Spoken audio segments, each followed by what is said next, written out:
안녕하세요. 시온연구소입니다. 오늘은 지난 시간에 이어서 게이미피케이션에 대한 조금 더 자세한 이야기를 여러분들과 이야기 나눠보려고 하는데요. 다양한 책들 그리고 논문을 조금 참고해서 여러분들께 설명을 드릴 건데 이해가 잘 되셨으면 좋겠습니다. 먼저 이 게이미피케이션이라는 정의는 지난 시간에도 여러분들과 이야기 나눴지만 게임화라고도 불리고 이런 게임하는 학습과 지도를 더욱 재미있게 만드는 목적으로 게임 메카닉을 활용하는 것을 말을 합니다. 제가 오늘 게이미피케이션을 여러분들께 설명을 드리는데 저는 약간 이제 교육 설계자 입장에서, 교수 설계자 입장에서 이야기를 많이 드릴 거기 때문에 이거 이외에 게이미피케이션을 이제 활용할 어떤 그런 경영학적인 측면도 있을 것이고 뭐 다양한 분야의 마케팅적인 측면도 있을 것이고 분야가 있을 텐데 저는 좀 교육에 초점을 뒀다는 점을 좀 말씀드리고 싶습니다. 박주희 선생님이 말하기를 게이미피케이션은 게임이 아닌 분야에서 게임의 구성 요소를 적용하는 걸 말한다 라고 이야기를 하고 있고요. 그래서 이런 게이미피케이션을 활용하는 데 있어서 이 학습 전문가 입장에서 본다면 각기 다른 종류의 학습 컨텐츠의 다양한 게임 전략을 조합해서 적절한 결과물을 완성해야 한다라는 시사점을 또 이야기하고 있습니다. 지난 시간과 마찬가지로 이 게이미피케이션이라는 그 책, 교육계 게임을 더하다 칼카프가 만든 그 책을 참고를 했고요.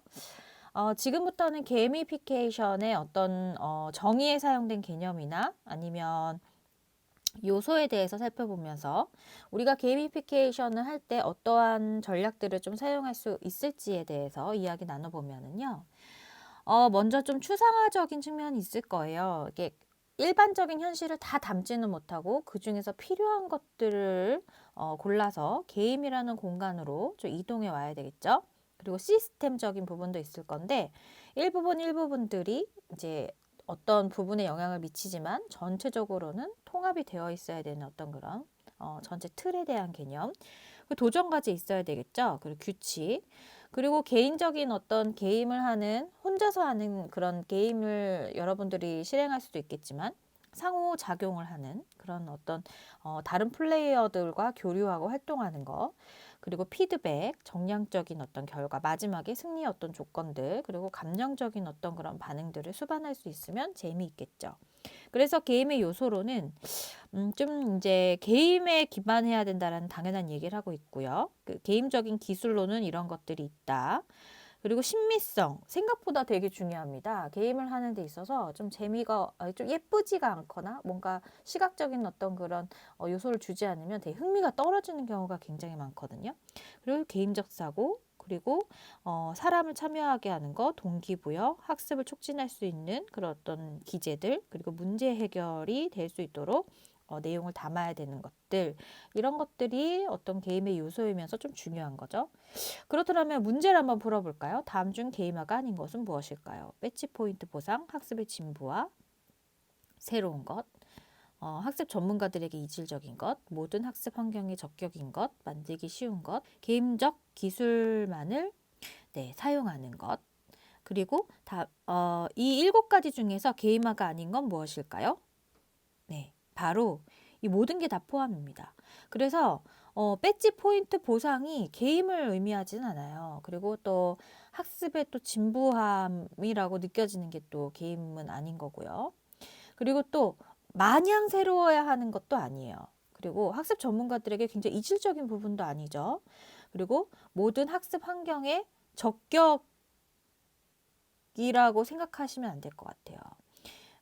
그리고 또 만들기가 쉽다. 이거 생각보다 굉장히 어렵습니다. 그리고 게임적 기술만을 사용하는 거는 우리 보통 이렇게 마늘이라고 들어가면 답이 아니잖아요. 그럼 두 번째 문제도 한번 풀어볼까요? 다음 중 게임화의 학습 미래는 무엇일까요? 시간이 제한된 활동 만들기, 학습 경험 레벨 올리기, 이야기 전달, 아바타 활동, MMORPG. MMORPG는 뭔지 아는가요? 롤플레잉이에요. 여러 사람들하고 한 공간에서 어떤 미션을 수행하면서 돌아다니는 롤플레잉 게임 같은 걸 이야기하는데 이 5가지가 다 포함된다라고 볼 수 있겠죠. 그래서 우리가 좀 시간 제한을 두고 뭔가 재미있는 활동을 만들 때도 사용하고 또 학습 경험의 레벨을 올리기 위해서도 활용하고 이야기를 전달하기 위해서도 또 아바타를 활용해서 뭔가 나 대신에 그 공간에 들어가 있는 어떤 그런 몰입감을 위해서도 사용하고 네, 롤플레잉을 활용하기도 하겠죠. 다음 주, 그러면 게이미피케이션의 요소는 어떤 것들이 있을까? 앞에서 이야기를 했지만, 목표를 설정하고 규칙을 제시하고 이런 것들을 고려하고 시간, 보상 체계, 피드백, 레벨이나 난이도, 그리고 스토리, 신미성, 이런 재도전 같은 어떤 그런 요소들을 생각해 볼 수 있겠습니다. 게이미피케이션의 어떤 바탕이 되는 이론들을 좀 보면은 먼저 이 책에서는 아크 모델을 좀 이야기를 하고 있는데요. 이런 어떤 교육용 프로그램 만드는 뼈대로 주의 집중, 뭐 관련성, 자신감, 만족감 이런 것들이 되게 중요하다. 주의 집중은 학습 내용에 흥미를 갖게 하는 거, 관련성은 목표 달성의 중요성, 그리고 자신감은 이제 성공을 거두리라는 어떤 그런 기대감들 이런 것들이 중요하고 결국은 이런 ARCS 모델은 학습자의 관심을 끌고 적절한 정보를 제공해서 알맞은 수준의 도전 과정을 제시하고 학습자가 성공할 수 있다는 확신을 가지게 하고 학습자가 내재적, 외재적 동기를 갖게 도와준다라고 이야기를 하고 있고요. 또 자기결정 이론이 기반이 될 수도 있을 거예요.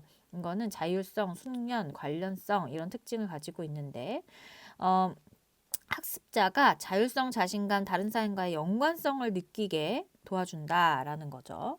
그리고 반도라의 사회학습 이론도 마찬가지인데 이 반도라의 사회학습 이론 같은 경우에는 바람직한 행동을 모형으로 만들어서 학습자가 이를 관찰하고 습득할 수 있도록 도와준다. 그리고 비고츠키의 비계의 어떤 스캐폴딩적인 측면에서는 처음에만 지도하고 가면 갈수록 지도를 줄여서 학습자가 스스로 문제를 해결할 수 있는 어떤 그런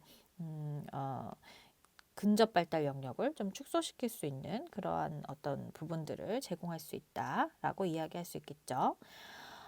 그래서 이 게이미피케이션을 문제 해결에 좀 적용하는 방법들을 이야기해 보면 공동의 커먼 그 어떤 어브젝트 목적을 만들고요. 목표 달성을 축하하고 할 수 있는 기재의 어떤 방법들 만들고 개인 활동과 단체 활동을 모두 허용하게 하고 그리고 점수 체계를 치밀하게 좀 세울 필요가 있어요.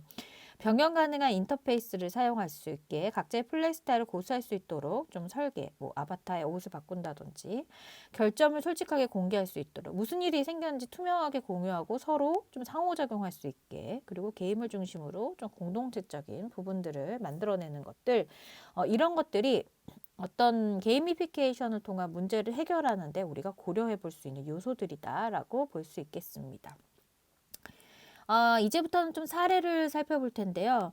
제가 좀 시간이 없어서 이 출처에서 가져오긴 했는데, 퀘스토라는 것들이 있대요. 이 퀘스토는, 어, 그, 쉽게 좀 얘기를 하면, 직접 그 도시에 가는 거예요. 그 도시에 가서 이제 핸드폰을 켜는 거죠. 핸드폰을 켜면 여기 다양한 미션들이 나오는 거예요. 보니까 드라큘라 성의 비밀을 풀고 탈출하라. 런던의 마법사가 되어 사람들을 보호하라. 이런 어떤 퀘스트가 있는 거죠. 그러면 이 퀘스트를 미션을 좀 수행하기도 하지만 이 도시 내를 돌아다니면서 그 도시에 있었던 어떤 그런 역사적인 배경이나 그리고 테마를 가지고 어떤 장소에 어떤 대한 어떤 정보들도 좀 이렇게 접하면서 좀 재미있게 그 도시를 활용을 해서 돌아다니면서 미션을 좀 수행할 수 있는 그런 부분들이 있는데요. 미션을 해결하고 나면 그 미션에 관한 스토리를 볼 수가 있고 또 미션을 계속 반복하면서 좀 다른 사람들과 좀 경쟁할 수 있는 그런 요소들이 있어서 이런 것들을 통해서 문제를 좀 풀기도 하고 이렇게 한대요. 그리고 좀 이렇게 다른 장소로 이동을 할 수 있게끔 미션을 계속 연달아서 할 수 있게끔 그런 것들 그리고 또 다른 사람들과 자신의 점수를 좀 비교하는 것들 이런 어떤 기재들이 들어있다고 합니다.